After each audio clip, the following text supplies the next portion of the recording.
Hello everyone, welcome back to my YouTube channel. In this video, we're going to talk about Rule 34, which is maneuvering and warning signals. And propulsion. Now of course, if you're familiar with flags, you'll know these tie in with Echo, India and Sierra. And the Morse for these is 1, 2 and 3 small dits respectively.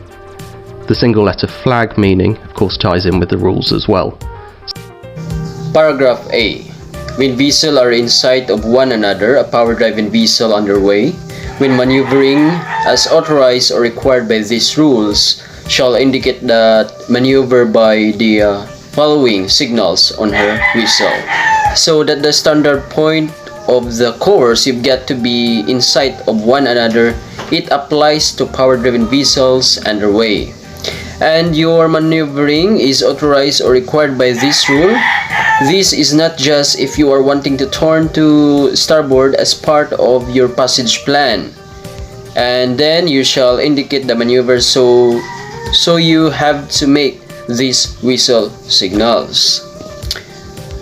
One short blast to mean I am altering my course to starboard.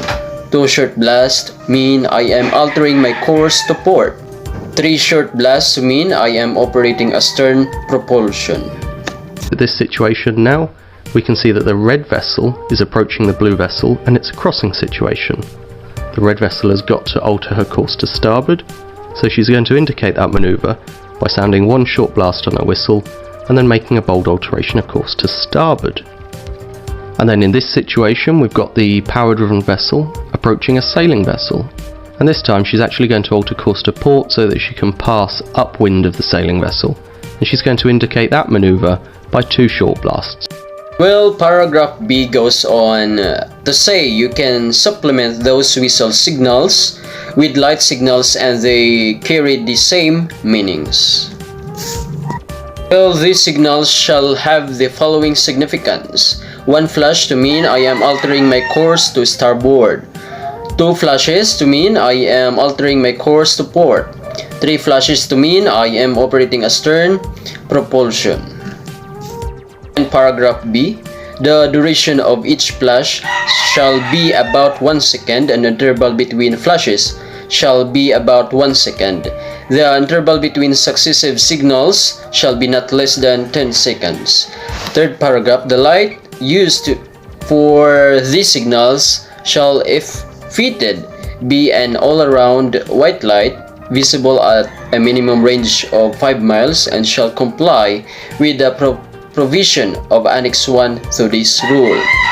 It says the duration needs to be about a second and interval between flashes about 1 second and interval between successive signal not less than 10 seconds, and these all ties in with the definition of one short blast, which is a blast of about 1 second duration.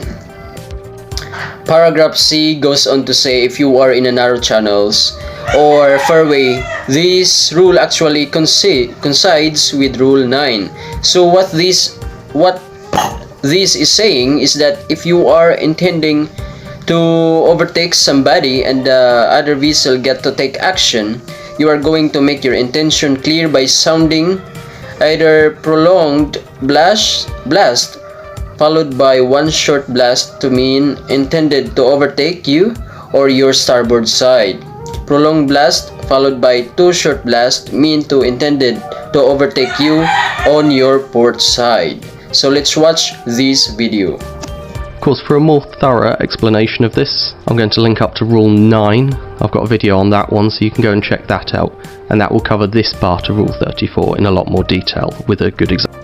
Paragraph D is one that talks about what you do if you are unsure of what is happening. So basically, just sound this whenever you are unsure of what's going on. If you hear, it means there's a vessel approaching you and they have got no idea what you are doing. Paragraph A. A vessel nearing a bend or an area of the channel of fairway where other vessel may be obscured by an intervening obstruction shall sound one prolonged blast. Such signal shall be answered with a prolonged blast by any approaching vessel that may be within hearing around the bend or behind the intervening obstruction. So let us watch, or let's take a look at this chart. So we're going to assume there's a lot of high-rise buildings so nobody can see around any of the turns. You can see the red vessel is proceeding down this channel, and as they're nearing the bend, they're going to sound one prolonged blast because they can't see what's around the corner. If there's no other vessel there, they don't hear a reply, so they can proceed round knowing that it should be clear. If, however, there's this other vessel approaching, as soon as they hear that signal from the red vessel, they're going to reply with their own prolonged blast. Both vessels now know that there is vessels approaching round the bend that are out of visible range. Paragraph F.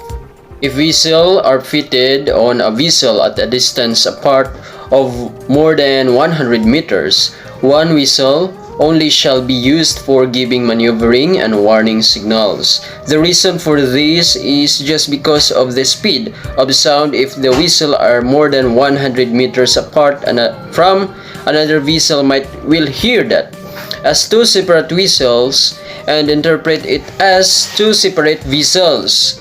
To avoid that confusion, if you have got two vessels more than 100 meters apart, you are only allowed to sound one. And that brings us to the end of Rule 34.